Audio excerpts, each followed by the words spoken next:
네, 오늘 첫 번째 코너는요, 최근 창업 생태계의 주요 이슈와 시사 상식을 깊이 있게 파헤쳐보는 시간, 창업이 뭐니? 시간입니다. 자, 오늘은 특별히 로봇 산업의 최전선에서 활약하고 계신 분 모셔봤습니다. 제가 방송 전에 잠깐 좀 대화를 나눠봤거든요. 오늘 내용 엄청 재밌을 것 같습니다. 이 자율주행 로봇 기술로 또 물류 산업의 혁신을 가져오고 있는 기업, 트위니의 천홍석 대표님 모셔보고 오늘 이야기 나눠보도록 하겠습니다. 대표님 어서 오세요. 반갑습니다. 반갑습니다. 네. 제가 요즘 제일 관심이 많은 뭐 솔직히 말씀드리면 이제 주식 네. 뭐 이제 관련주 로봇 관련주 관심이 많거든요. 오늘 많은 이야기를 제가 좀 여쭤보고 싶어서 네. 자리에 모셨습니다. 먼저 좀 시청자 여러분께 인사 부탁드리겠습니다. 네, 안녕하십니까. 네, 자율주행 로봇 전문 기업 주식회사 트위니의 천홍석 대표입니다. 네네. 저희는 물류센터에서 쓰이는 물류 자동화 자율주행 로봇, 그리고 공장에서 쓰이는 공장 자동화를 위한 자율주행 로봇을 개발하고 있는 회사입니다. 네, 회사 이름이 트윈이네요. 네. 네, 제가 어, 듣기로는 뭐 쌍둥이 뭐 형제분께서 같이 창업하셨다고 그래서 이제 트윈입니까? 네, 맞아요. 그냥 단순하게 어, 창업은 하기로 했고 네. 회사 이름 뭘로 할까? 쌍둥이니까 트위니로 하자 해서 단순하게 만들어진 이름입니다. 근데 약간 좀 새롭게 들리시는 부분들이 있는 게 자율주행 로봇이라는 건데 네. 이게 자동차의 자율주행과는 다른 이야기인 것이죠? 네, 목적은 똑같아요. 목적은 자율주행이라고 하는 것은 목적지를 주면 목적지까지 스스로 이동하는 것을 자율주행이라고 하거든요. 네네네. 그런데 도로교통법상의 도로에서 목적지까지 이동하는 것을 자율주행 자동차라고 하고 네네네. 그 외의 공간이라고 하면 대부분은 사람이 다니는 공간이에요.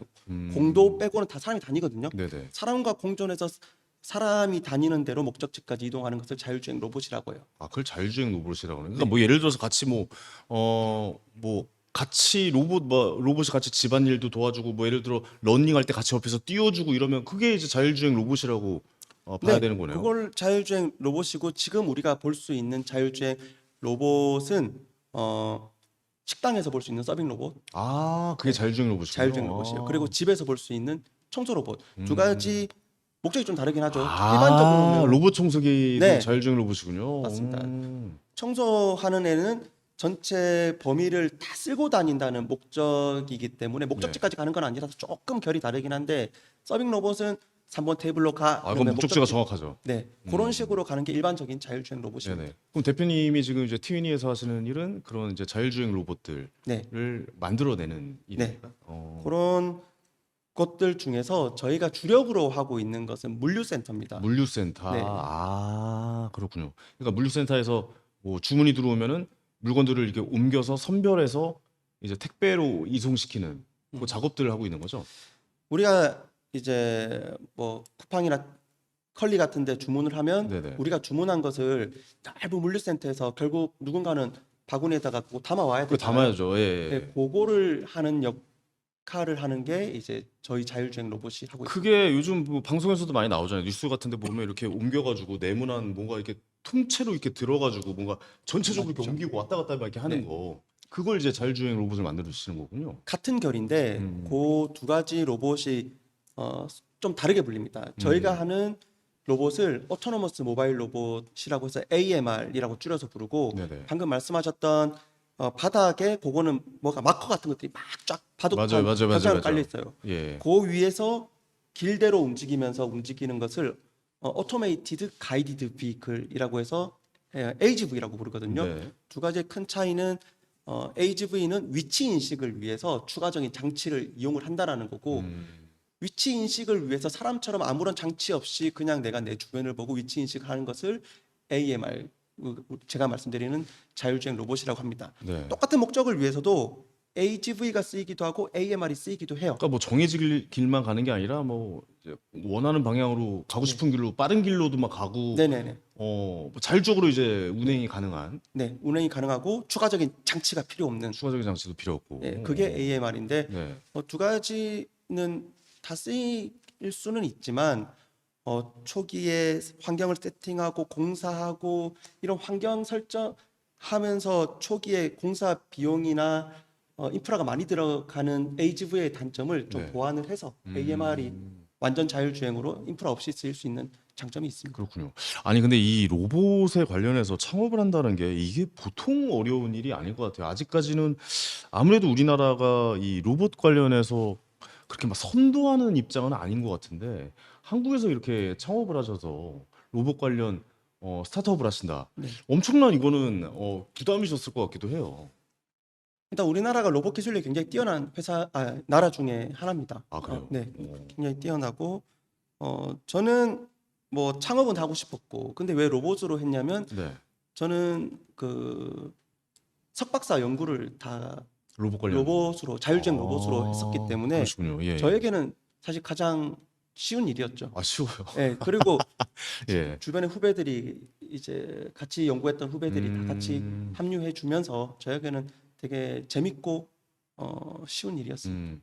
처음에 로봇을 우리가 예전에 어렸을 때 만화로만 봤던 로봇만 막 생각하고 네. 막 추상적이잖아요. 야, 로봇을 만들고 이걸 추상적으로 생각하는 것과 공부하는 것은 완전 다른 개념으로 네. 저는 좀 생각이 되어지거든요. 어떠셨어요? 로봇을 처음 공부하셨을 때는 좀 궁금하네요. 저는 원래 대학 다닐 때는 그냥 네. 소프트웨어 개발자 같은 느낌의 프로그래머였어요. 아, 그러시군요. 프로그래머였는데 네. 대학원을 가려고 봤더니 내가 워낙 잘하니까 음. 내가 조금 부족한 부분을 좀 보완할 수 있는 것을 대학원 가서 배워야 되겠다라고 생각을 했던 게 하드웨어와 제어 기술이었어요. 그것들을 접목시킬 수 있는 분야가 로봇이었고 로봇이었군요. 내가 잘하는 것과 좀 부족한 부분을 같이 배워서 합쳐져 있는 부분이 로봇이어서 로봇을 연구를 했고 로봇이 내부적으로 다 뜯어보면 다 수학적인 내용입니다. 근데 저는 또 수학을 워낙 좋아했던 사람이라서 아, 예. 보기 안 좋네요. 아니, 거짓말을 할 줄 몰라가지고요. 아, 저는 수학을 좀 많이 어려워했던 사람이라. 야, 진짜 이런 분이 계시는군요. 수학을 정말 좋아하시는. 굉장히 많습니다. 아, 다 주변은 다 그렇겠네요. 네, 수학을- 오. 수학에 얘가 못 푸는 문제를 네. 옆에 가져오면 같이 풀어요? 진심으로 즐거워하면서 그 문제를 꼬랑지 한 잔씩 따라놓고 오. 마시면서 푸는 게 진짜 찐재미거든요. 아, 그렇군요. 네.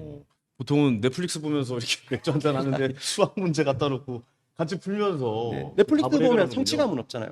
어. 이거를 같이 이야기하면서 풀었을 때 그 성취감 장난 아니거든요. 와, 또 그런 식으로 또 인생의 재미를 느끼는 것도 있군요. 약간 그 느낌이 우리가 게임할 때 그 랭크전에서 네, 등업했을 때 맞아요. 그때 성취감하고 되게 비슷해요. 아, 뭔가 문제를 해결했다. 네네. 드디어 맞아요. 내가 이걸 정복했다. 맞죠. 약간 그런 정복감도 드는 거군요. 맞아요. 야, 또 새로운 또 경험담을 한번 들어봤습니다. 아니 근데 소프트웨어도 하시고 하드웨어까지 가셨다면 어떻게 보면은 그 전체적인 모든 것을 다 다뤄봤다라고 좀 이야기를 할 수가 있잖아요. 느끼실 때 어떤 게 더 좀 힘드셨어요? 소프트웨어 어, 공부할 때가 더 어렵습니까? 아니면 하드웨어 만들 때가 더 어렵습니까? 제가 대학교 다닐 때 소프트웨어에 관심이 있었던 거는 이유가 있는 것 같아요. 음, 저는 하드웨어가 어렵습니다. 하드웨어가 어렵고 네. 소프트웨어가 여전히 재밌고 그래서 트위니도 소프트웨어 중심의 회사고 아, 그렇군요. 그거를 소프트웨어 중심의 회사로 있는데 세상이 풀지 못한 문제가 하나가 있더라고요. 뭡니까? 로봇이 자기 위치를 인식을 하는 걸 되게 어려워하고 있었어요. 자기 위치를 인식하는 게 로봇이 어려워한다. 네. 아까 전에 이제 HV와 AMR을 말씀을 드릴 때 네네네. HV가 자기 위치를 인식을 하기 위해서 추가적인 장치를 설치한다라고 음, 말씀을 드렸거든요. 네네. 지금 세상에 쓰이고 있는 물류 로봇들은 거의 99% HV입니다. 아마존에서 쓰는 거, 쿠팡에서 쓰고 있는 거 다 HV로 쓰고 있는데 네. AMR이 더 안 좋아서 더 부족한 게 있어서가 아니라 네. 물류센터 정도 넓고 복잡한 환경에서 AMR을 쓸 수 있는 기술적인 한계 때문에 결국 HV를 쓰고 있었거든요. 네네. 그 기술적인 한계를 뛰어넘은 회사가 전 세계에서 유일하게 대한민국에 있습니다. 네, 그게 대표님 우리 회사. 회사입니다. 아, 그럼 대표님 회사에서 주력적으로 하고 있는 것이 AGR, AMR. AMR이고 예. AMR 그인데 물류센터에서 다들 어려움을 겪어서 AMR 회사들이 전부 미국 회사, 일본 회사, 한국 회사 다 시도를 하고 실패를 했을 때 상용화에 성공을 해서 완전히 자리를 잡은 회사가 트윈입니다. 그렇군요. 네. 오, 대단하십니다. 네, 자기 자랑 잠깐 해봤습니다. 예, 아유 너무 좋습니다. 예, 네. 왜냐면 대한민국의 자랑이시잖아요. 네네, 대한민국의 자랑입니다. 아니 왜냐면 이거 로봇 기술 우리나라 좀 뒤처져 있다라고 생각을 저는 했거든요. 그러니까 뭐 중국이나 미국이나 관련된 특허가 워낙 많다라고 생각을 해서. 근데 한국에서도 이렇게 로봇 회사가 조금 열심히 좀 성장 중에 있다라고 말할 수가 있겠네요. 저는 사실 한국이 진짜 로봇 강국이거든요. 그 MC께서 보셨던 보스턴 다이나믹스라는 회사 혹시 알죠? 현대에서 인수했던 네, 예, 현대차 현대차에서 기구학적으로 제어적으로 세상에서 가장 뛰어난 로봇 그 하드웨어 로봇 회사가 그렇죠. 보스턴 다이나믹스. 움직임이나 이런 거 막 네. 점프해가지고 돌고 막 덤블링하고 닌자까지 막 네. 덤블링하고 막 그런 모습을 우리가 그런 봤잖아요. 회사가 우리나라 회사죠. 물론 우리나라에서 탄생한 건 아니지만 지금 우리나라 회사예요. 그렇죠. 현대가 인수했죠. 네. 예, 그리고 현대차가. 우리나라 카이스트에서 탄생한 레인보우 로보틱스라는 오, 알죠. 예. 회사도 뭐 같은 맥락이긴 한데 보스턴 다이나믹스에 버금가는 기술력을 가지고 네. 있는 회사가 있어서 다만 레인보우 로보틱스를 제가 언제부터 알았냐면 한 꽤 오래됐는데 그때 주식 가격이 기억이 나가지고 저도 모르게 웃음이 나왔습니다. 네네. 예. 지금 뭐 어마어마해졌죠. 어마어마 예. 10배 정도 예. 높아졌거든요. 네. 그런데 아쉬운 점은 그런 부분이 있죠. 이제 미국의 테슬라에서 만든 옵티머스라든지 그렇죠. 이런 회사들은 결국 하드웨어도 열심히 만들지만 만들죠. 예. 그 AI의 강점이 있는 회사다 보니까 그렇죠. 엄청난 데이터를 바탕으로 네. 만들어내는 AI의 결국 강점이 그 있죠. 소프트웨어적인 강점을 우리도 빠르게 따라잡아야 되거든요. 지금 앞으로 시장이 열리는 것은 기구학적인 강점으로 인해서 시장이 열리기는 힘들 거예요. 보스턴 다이나믹스가 워낙 뛰어난 회사긴 하지만 사실 시장을 형성하지 못했던 데는 그만한 이유가 있는 거거든요. 아, 그렇군요. 네. 그래서 그런 부분들에 우리나라의 대기업들 현대나 삼성에서 이미 인수한 보스턴 다이나믹스나 레인보우 로보틱스도 워낙 뛰어난 회사지만 소프트웨어적인 강점, AI에 대한 강점도 같이 살릴 수 있는 부분에 대해서 고민이 많이 이루어지면 이미 큰 강점이 있는 우리나라 로봇 회사들이 더 우수한 세계를 이끌어가는 회사가 되지 않을까 생각합니다. 아무래도 그렇다면 소프트웨어가 더 발전하기 위해서는 빅데이터가 좀 더 많이 있어야 되지 않을까라는 생각 좀 들기도 해요. 네. 회사 내에서도 좀 데이터를 많이 좀 모으고 계시는 편입니까? 저희는 완전 그런 부분에 신경을 많이 쓰고 있죠. 오, 네네네. 저희도 딥러닝 회사는 아니거든요.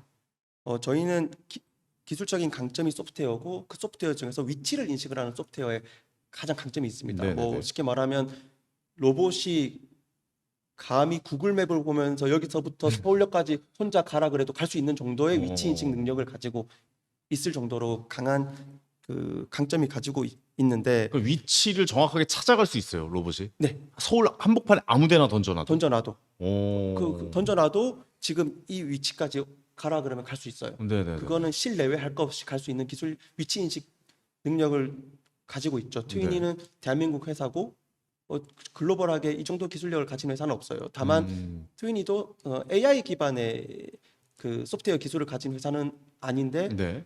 제가 이제 우리나라의 로봇 기업들이 노력을 해야 되는 부분은 기구학적으로도 이미 워낙 앞서 있지만 AI를 기반으로 한 다양한 잡들을 수행할 수 있는 그렇겠죠. 예. 그게 이제 우리는 피지컬 AI라고 부르게 네네네. 되는 건데 네. 그 부분에 앞으로 뒤처지지 않도록 AI 회사들하고 같이 협업을 할 수 있으면 좋겠다라고 많이 생각을 합니다. 이번에 국가대표 AI 회사들도 5개 뽑고 뭐 그러고 있잖아요. 네네. 거기에서 이제 제너러티브나 에이전틱 AI도 중요하지만 앞으로 피지컬 AI를 위해서 로봇 회사들하고 AI 회사들이 좀 같이 협업을 하면 좋은 기회가 많이 나오지 그렇죠. 않을까 생각합니다. 나라에서도 뭐 AI 전담팀이 생길 정도로 네네. 많은 관심을 쏟고 있는 것 같은데 개인적으로 궁금한 건 그렇습니다. 그러니까 그렇게 좀 로봇이 이렇게 상용화되는 그 단계가 과연 어디인지도 좀 궁금해요. 그러니까 방금 말씀하셨던 네. 물류 창고만에 안에 있는 그 로봇이 아니라 실제 로봇이 우리 집 앞에까지 배달이 온다거나 네. 계단까지 올라가지고 집 앞에 뭐 택배를 내려놓고 간다거나 그런 기술이 상용화될 수 있는 단계까지 온 겁니까 지금? 기술은 문제가 아닙니다. 사실 아 기술이 문제가 아니에요. 기술이 문제가 아니에요. 기술은 이미 있죠. 그럼 뭐가 문제입니까? 자, 제가 상용화에 대해서 예. 상용화되기 위한 조건을 한 가지를 정확하게 지금 이야기해 볼게요. 눈빛이 반짝반짝거리고 있습니다. 네, 대표님 저는 지금. 공돌이이기도 하지만 네. 저는 그 기업의 대표잖아요. 아, 저희는 좋습니다. 기술을 기반으로 상용화까지 끌고 가는 것이 가장 중요한 그렇죠. 회사인데 네, 상품을 이제 네. 이윤 추구를 하셔야 될 거 아니에요. 네. 상용화가 돼서. 네, 저희는 이제 매출이 이제 네네. 열심히 발생하고 있는 회사인데 네네. 상용화라는 것은 대체 방안에 비해서 생산성이 높아지고 비용 절감 효과가 있어야 됩니다. 반드시. 생산성 절감과 비용 절감 효과가 대체 방안에 비해서 떨어진다라고 하면 절대로 사용화될 수 없어요. 이게 아무리 좋은 기술이라도 될 수 없어요. 이때까지 우리 역사를 보면 아무리 정말 높은 기술인데도 사용화되지 않은 그렇죠. 기술들은 이것을 만족시키지 못했거든요. 대체 방안이라고 하는 것에 대해서 예를 들어 볼까요? 로봇 분야니까 방금 말씀하셨던 배달 로봇도 상용화가 될 수 있어요. 하지만 대체 방안에 비해서 생산성을 높이거나 비용 절감 효과가 있어야 돼요. 방금 집 그러니까 앞에 쉽게 얘기해서 돈이 별로 되지 않는다라고 평가하시는 네, 거군요. 지금 배달은 오토바이 타고 라이더가 네. 배달을 해줘요. 생산성이라고 하면 이동이기 때문에 이동 속도예요. 시속 50km, 60km로 배달을 한단 말이에요. 로봇은 시속 5km로 배달을 할 거예요. 아. 대체 방안 지금 이 대체 방안에 비해서 생산성이 훨씬 더 떨어지는 방법이잖아요. 시장 그 기술이 실외에서 주행을 할 수 있다고 해서 상용화되기는 어렵다는 거예요. 네네네네. 네 발 달린 사족 보행 로봇이 방범을 한다고 카메라를 한 대 달고 온 빌딩을 돌아다니면서 보는 게 대체 방안이 뭐지? 현재 방범을 후레쉬 하나 들고 눈으로 보면서 방범을 하지 않거든요. 그럼 뭘 어떻게 하지? CCTV를 100대 달아놓고 그렇죠. 그 관제실에서 사람이 모니터를 보고 있지도 않아요. 핸드폰 하고 있어요. 왜? 무슨 이슈가 있으면 AI가 그 알람이 영상을 울리죠. 보고 알람을 주고 네. 그 이슈가 되는 영상을 가장 큰 영상에 띄워줘요. 302호 앞에 사람이 쓰러졌어요. 그것을 로봇 한 대, 강아지 한 대가 하는 것으로 대체한다. 그 비용은 로봇 한 대, 강아지 로봇 한 대 비용하고 CCTV 100대 비용하고 비슷하거든요. 아. 이게 그러면 대체 방안에 비해서 생산성을 높여주거나 비용 절감 효과가 있다라고 말할 수 없기 때문에 상용화되지 않는 거예요. 그럼 상용화가 되는 장르는 어디라고 보시는 거예요, 지금 현재? 지금 이미 그 사람이 하는 것보다는 생산성을 훨씬 더 높여줄 수 있는 공장 자동화 분야에서 많은 로봇들은 1980년대 이때부터 이미 그렇죠. 예. 그 하고 있어요. 로봇팔 같이 네, 이렇게 하고 있어요. 조립하고 뭐 네. 이런 제조할 때, 네. 제조업할 때. 그런데 로봇의 그 기구학적인 움직임 말고 지능이 필요했어야 되는 부분에 대해서는 기술이 부족했기 때문에 못했던 분야도 많이 있죠. 예를 들면 사람이 수십 명, 수백 명, 수천 명이 들어가서 물건을 나르는 일인데 이것을 로봇이 들어가면 로봇보다 똑같은 사람과 같은 속도로 비용은 반으로 줄일 수 있다면 이걸 해야 되겠죠. 효율이 높죠. 네, 그런 분야가 바로 이제 물류센터나 공장에서 이동하는 로봇들이 쓰이고 있는 건데 그 전에는 위치 인식에 한계가 있다 보니까 AGV로 마커 깔고 목 깔고 공사를 해서 하다 보니까 기존에 이미 사람이 그 물건 나르고 있는 큰 시장에는 못 들어가는 거예요. 네. 결국 공사를 해야 되니까 1년 동안 공사를 해야 되다 보니까 신축 물류센터에만 들어갈 수 있고 이런 한계가 있었거든요. 그런 부분에서 이제 기술력이 올라왔으니까 기존 물류센터에도 그 자율주행으로 인프라 깔지 않고 자율주행을 할 수 있는 로봇들이 로봇에다가 대한민국에 나오고 이제 이렇게 되는 거죠. 그걸 한번 좀 말씀드려 볼게요. 지금 이제 휴머노이드 로봇에 관련돼서 전 세계적으로 굉장히 좀 관심도가 높고 네네네. 미국의 모 회사 뭐 특별히 뭐 언급하지 않겠습니다. 어떤 회사에서는 이제 휴머노이드 로봇을 만들어서 뭐 올해나 내년 초까지 뭐 판매를 하겠다 뭐 이런 얘기까지 나오고 있는데 그러면 방금 말씀하신 그 효용성 측면에서 네. 그게 과연 대체해도 그 과연 돈이 되겠는가라는 측면에서 바라볼 때는 이건 맞지 않는 겁니까? 어떻게 생각을 해야 되는 거예요? 맞지 않는 거죠. 그건 사실 맞지 않는 거라고 맞지 않는 생각하세요? 거죠. 휴머노이드 로봇은 그래요? 우리가 예. 생각하는 것처럼 그렇게 빠르게 상용화되지는 않을 겁니다. 아 그렇게 빨리 되지는 않을 것이다. 네, 그 왜냐하면 일단은 가정용에서는 또 다른 이슈긴 한데 산업용으로 먼저 이야기를 하는 게 좀 더 쉽게 설명을 할 수 있어서 산업용에 대한 이야기를 네네네. 먼저 드려보겠습니다.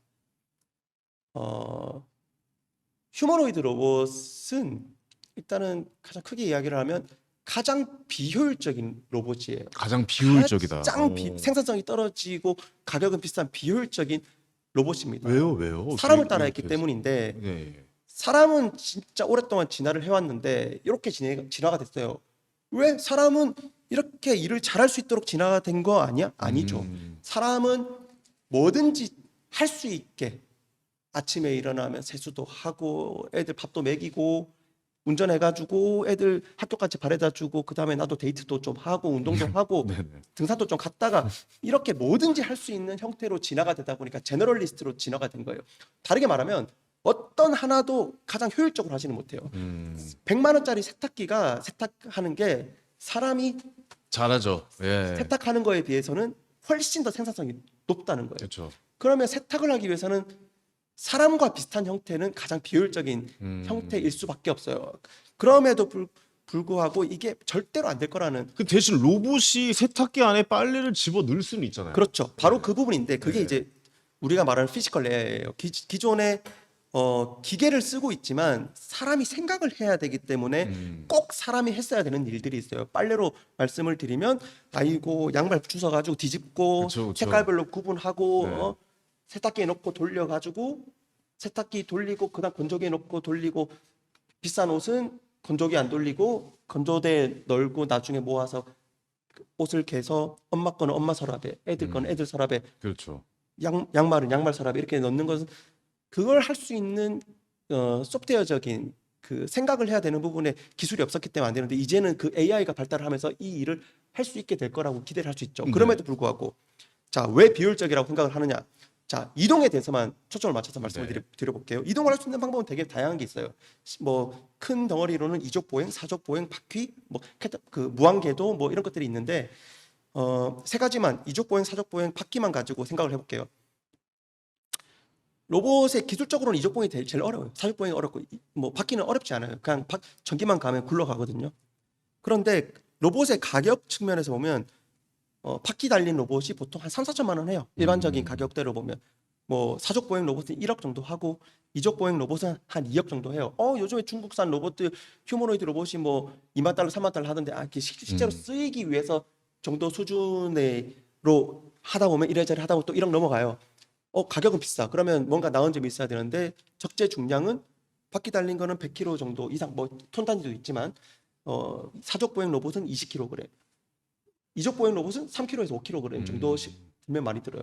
비싸니까 뭔가 나은 점이 있어야 되는데 배터리 소모량은 똑같은 배터리를 했을 때 10시간 동안 바퀴 달리는 애는 움직일 수 있는데 사족 보행 로봇은 1시간 반, 2시간, 이족 보행 로봇은 30분, 1시간 일을 할 수 없는 거예요. 나은 점은 사실은 실제로 생산적이고 비용적인 측면에서 나은 점은 사실 없어요.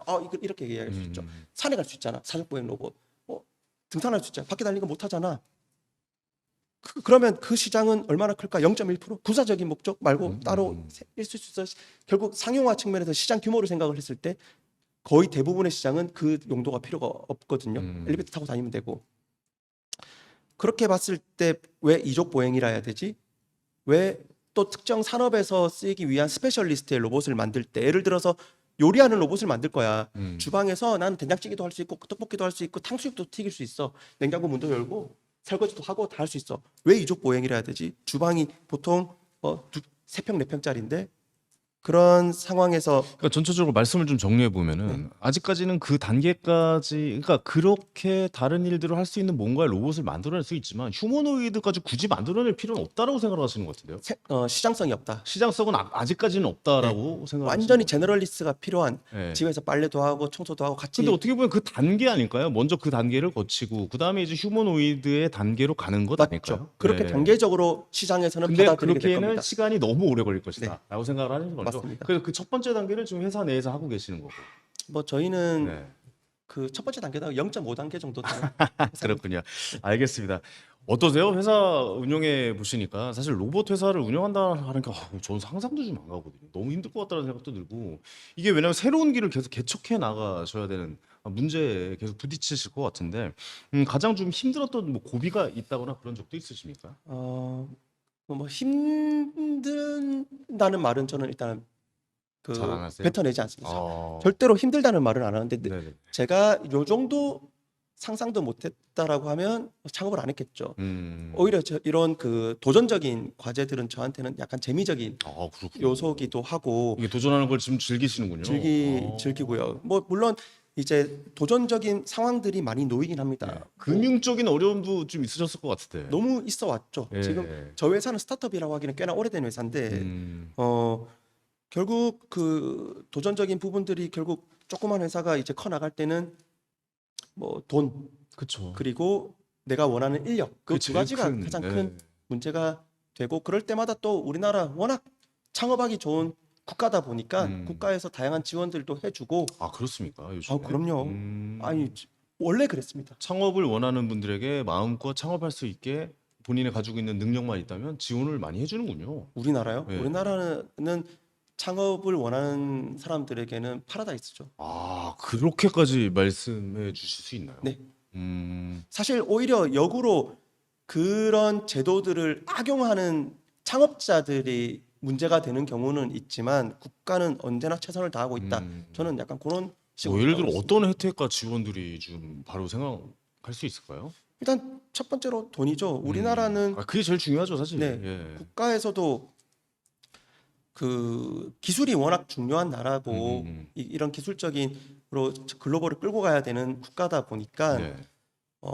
연구 개발을 중심으로 하는 기업들한테 정말 많은 지원금을 줍니다. 아, 연구 개발하는 쪽에는 더 많은 지원을 정말 좀 해주는 많은 거군요. 개발 아, 비용을 지원을 해주고 있고 네. 창업을 할 때 그런 초기 창업 비용부터 사람을 채용하고 연구 개발을 해나가는 비용을 많이 지원을 해줍니다. 그렇군요.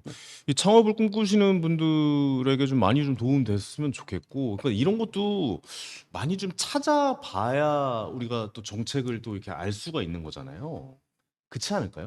크게 안 찾아갑니다. 가만히 있는 분에게 그냥 와가지고 이 정책이 있어 이렇게 얘기해 주진 않잖아요. 그렇게 얘기해 주지는 않지만 조금만 관심을 조금만 가지면 관심 있으면 되거든요. 쉽게 알 수 있어요. 네, 뭐 그렇게 어렵지 홈페이지나 이런 걸 찾아가서 않아요. 네. 창업을 지금 꿈꾸는 분들은 어느 홈페이지 들어가서 좀 찾아보면 그런 꿀팁이 있을까요? 뭐가 좀 정보에 도움이 많이 되는 것 제가 같아서. 여기 이따가 저희가 좀 정리를 해서 네네. 댓글란에다가 네네네. 제가 올려드릴 수 있도록 그래요? 하겠습니다. 그거 좀 약속 좀 지켜주세요. 네네. 알겠습니다. 그 약속 지키겠습니다. 네네. 자율주행 로봇 하면서 현장에서는 어때요? 뭐 제도나 규제가 좀 많을 것 같다라는 생각. 이 규제 때문에 좀 약간 발목 잡히는 분들도 좀 있었다라고 이야기를 좀 들었어요. 이런 거는 좀 많이 괜찮아졌나요? 제 개인적인 의견을 좀 말씀을 드리면 네네네. 산업은 빠르게 변합니다.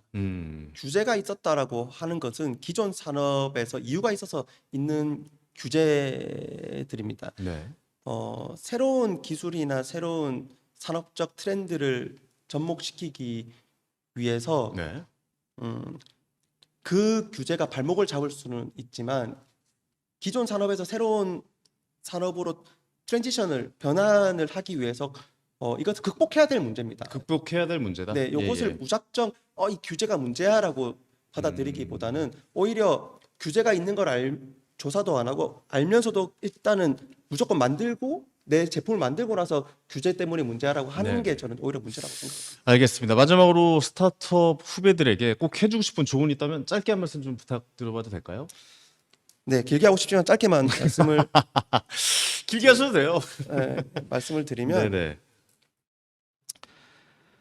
어, 되게 진정성 느껴지지 않으십니까, 여러분들? 전 이게 말씀드리면서 대화하면서 그 대표님의 진정성을 좀 너무 느끼는 것 같아가지고. 감사합니다. 예, 아니 진심입니다. 예, 오늘도 너무 재밌는 시간이었던 것 같습니다. 네, 저는 말씀해 주시죠.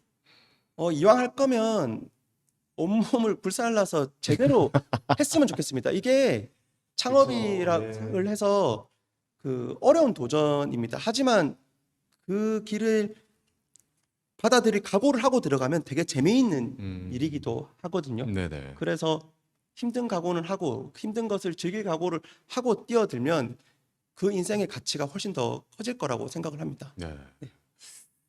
저랑 같은 생각이시네요. 뭔가 시작할 때 뭔가 내 모든 것을 불살라서 내 노력을 기울여야 뭔가 성과가 보인다라는 생각을 저도 좀 많이 그 하거든요. 보상은 찬란할 겁니다. 그럼요. 그 보상은 저도 역시 뭐 말씀 많이 드렸던 부분도 있고 대표님을 이렇게 봐서도 뭔가 좀 보상이 확실히 있었다. 이런 모습도 좀 엿볼 수가 있었을 것 같습니다. 오늘 귀한 말씀 다시 한번 정말 감사드리고 로봇이 우리 삶에 어떻게 변화시킬지 그리고 그 변화의 중심에 트위니가 또 어떻게 자리 잡고 있을지 앞으로 좀 기대 많이 해보도록 기대해 하겠습니다. 주십시오. 자, 오늘 말씀 감사합니다. 네, 감사합니다. 네, 고맙습니다.